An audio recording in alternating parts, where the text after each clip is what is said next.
Well, tonight in the podcast, ladies and gentlemen, their MSNBC went to a barbershop to still talk about Barack Obama when he disrespected black men. And he's still out here trying to wag his finger, but that's not really working. I want you to hear how these brothers feel about what Obama was really trying to do. Made remarks on the campaign trail. He was at a stop, I think at Pittsburgh, right? And he said, I think there's some brothers out there who are on the fence and they're saying it's because of this or that, but I think, I'm paraphrasing here, but it's because they have a problem electing a woman as president. And I just wonder for anybody who heard that, like what they thought of that. I was deeply offended. And it felt like a moment where it's like, you N-words better get in line and do what we say. And it felt like him as the czar of the Democratic Party coming down to say, go get these N-words in line. And the general tone of it was disgusting. It was abhorrent. I don't respect it. I didn't like nothing about it. And Kamala, 2 days after that, is like, we love our black men. We have programs and things that we're rolling out for them, and she rolled out policy. Good cop, bad cop. You know, because I'm tired of the good cop, bad cop. I'm tired of it. Well, we definitely, agree with our brother. That's exactly what they was trying to do, is trying to tell black men, you better get in line. Like Tiffany Cross, when she told black men, you need to get in line and follow the women. It's the same old, same old. But let me tell Obama something. Let me tell the Democrat Party something. You Democrat shields, you can go back and tell them we said this. There's no such thing as getting in line. There's no such thing as getting back on the Democrat plantation. We are thinking for ourselves. We are going to do for self, and we're going to build for self. And I know good and well that you don't like that. You don't like that kind of terminology. You don't like that process, because as we look more and more into your policies, that party is not for black men, because that party believes in just a bunch of social programs. It doesn't believe in upward mobility. And black men want upward mobility. Black men want to have the same opportunities as any other man in this country. See, black men know that the Democrat Party has betrayed them time and time and time again. Look at this migrant crisis, ladies and gentlemen. This migrant crisis, Kamala and Biden is making sure to put resources into the hands of other men who are not even American citizens. They're giving them jobs. They're giving them apartments, hotels. They're paying for furniture. They're doing this for all these other men, but for the black man in America, they won't do a single solitary thing. The black man that's on the streets in the same cities where they're giving these migrant men money and resources in the same city. So a lot of black men have seen this. A lot of black men have woke up to this, and there's nothing Obama could come out and say about it, because Obama doesn't live a life like the rest of us in the black community.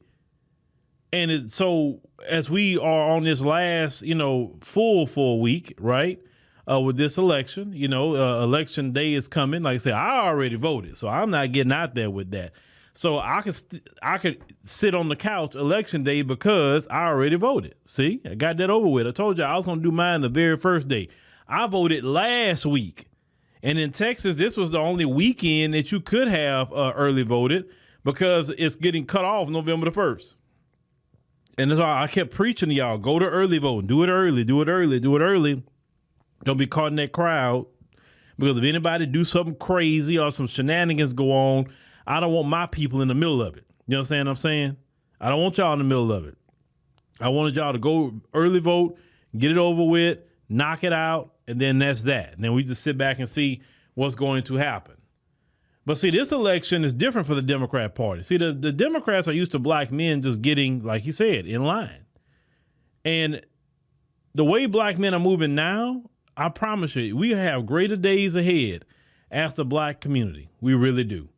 Because now we are, getting off of this Democrat plantation. Now more black men want to focus on having businesses and doing things for themselves. Black men want to make sure black women are good, black children are good. You're going to see a turnaround in the black community. You're going to see it. And anything that we leave, it starts to wither on the vine. Look at the black church. Black men walked away from the black church, and now look, it has no cultural relevance. Jamal Bryant admitted that, right? When we talked about this last night in the podcast. You look at a situation like the Democrats. Black men walk away en masse. that won't have no relevance either. I promise you that. It will wither on the vine as well. Because see, one thing that other groups don't have, as I talked about on, African Diaspora News Channel, they don't have the voice of a roaring lion. Only the black man and woman have that voice. And as long as you got black people, and the Democrats had black people, that's why they got to where they're at, because of black people. But if they're so much better than us and everything, okay, cool. You want to prioritize men of other communities? You want to prioritize migrants? Okay, no problem. Well, then go ahead on and deal with them. Leave us alone. You're not doing nothing for us no way, so we'll figure it out like we always have figured it out in the United States of America. See, one thing they're not used to is the black men respecting themselves. Because, see, black men are supposed to be the men that you can disrespect, and they're not going to say anything about it. Remember, we talked about this on the live stream where the default setting for black men is supposed to be at the bottom, supposed to be taking disrespect, supposed to take on the trash of everybody. But black men now are saying, no, I know my worth. I'm not taking the trash of anybody. I want my piece of the pie like anybody else is going to get. I'm not going to vote for somebody that's going to give my piece of the pie away to men who just got over here yesterday because they chose to come up here and they're entitled. No, I'm not going to use my vote and reward them with any kind of political power.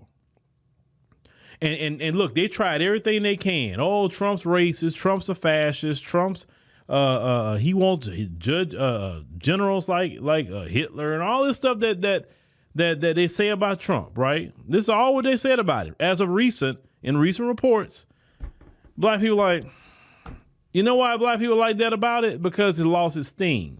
Y'all said it so much. And if he was going to do anything like that, like a fascist, wouldn't he did it the 4 years he was in office? The way y'all talking, Trump was going to you remember they were saying, Trump going to put y'all back in slavery. Last time I checked, we didn't see a plantation during Trump's presidency. Last time I checked. Because you got some people that say that he going to put y'all back in, man, the Democrats will put us in slavery quicker than Trump will.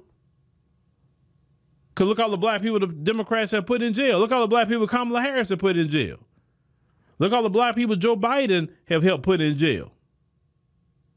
They put more people in jail on that's a true plantation to jail.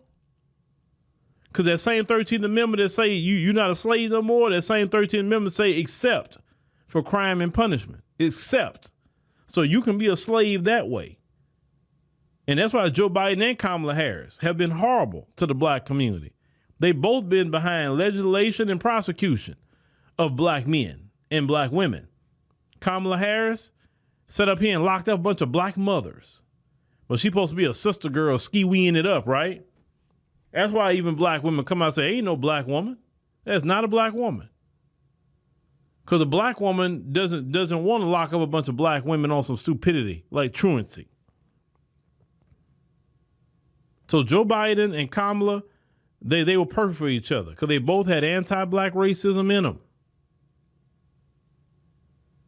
Now, I'm a firm believer. I want to see what this election is going to be. And I know, because they're already preparing it, if they lose, it's black men's fault. But I'll be waiting for them exit polls because I already know white men and white women are not going to vote for Kamala. Hispanic men is not going to vote for her like that. Asian men, they're not going to they may be split with them, but definitely the white men and Hispanic men, they're not fooling with Kamala. You got Muslim men that say they're not fooling with Kamala. It's a lot of men that's not fooling with her in this country, ladies and gentlemen. And some women of other communities aren't fooling with her either. So they already trying to craft a message of blaming black men, and we not going to let that happen. Because we're going to use facts. We're going to post the exit polls. We're going to talk about them, break them down, and everything. But we will not let you lay the feet of the feet of this woman at the feet of black men. Black men is only one part of that story. Because trust me, there are Democrat insiders right now that fear she's going to lose. They're saying it. They're now saying it. We fear she's going to lose this election. You think? The more and more she talk, the more and more she make people don't like her. Then that recent bait and switch with Beyonce. You have Beyonce come out people think, oh my God, we're going to get at least a song from Beyonce. And Beyonce did her little thing like Usher did and left. And people was hot. They was hot. They bait and switch. They bait and switch people. And one thing people do not like is to be deceived. If this woman, knowing how people feel about Beyonce, right? They don't go to Beyonce to hear her talk about politics. They go to Beyonce to hear her sing. And let me tell you something. If this woman and the Democrats, well, that's basically a lie to you because they lied to you. They made you think that she was coming there to sing. They didn't say, hey, she's not singing. She's going to do a speech. No, they didn't do that because they wanted you to fill the room. So you really trust this woman to be a president? I don't. Like I said, I didn't vote for her. But do you really trust this woman to be president? Really? No. Then these people that support her, if you ask them what policies is she going to put in that you support, they look like a deer in headlights most of the time. You say, give me about 5 policies that she's going to put up that you just really support. And like, oh, well, I wanted to vote for her because, you know, she's would be the first woman, black woman, abortion, you know, that it's not really much they can say. And that's not good. That's not good at all. Because she ain't really said much or nothing what she gonna do either. So how could they really repeat it, right? But shout out to the brothers. Man, I'm proud of black men. I'm proud of you because you're standing up. You're not allowing the disrespect. You're not allowing it. And that's such a beautiful thing. Obama don't have respect from black men because he didn't do right by black men when he was in office. He talked down to black men. Because you know why he talked down to black men? Because he don't relate to black men. He don't. He wasn't raised like we were raised with black people.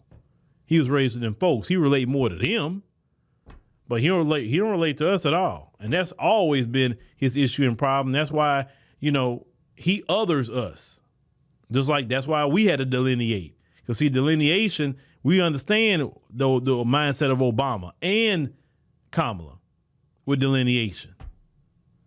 They don't come from our group, but they want to put them as representation of our group.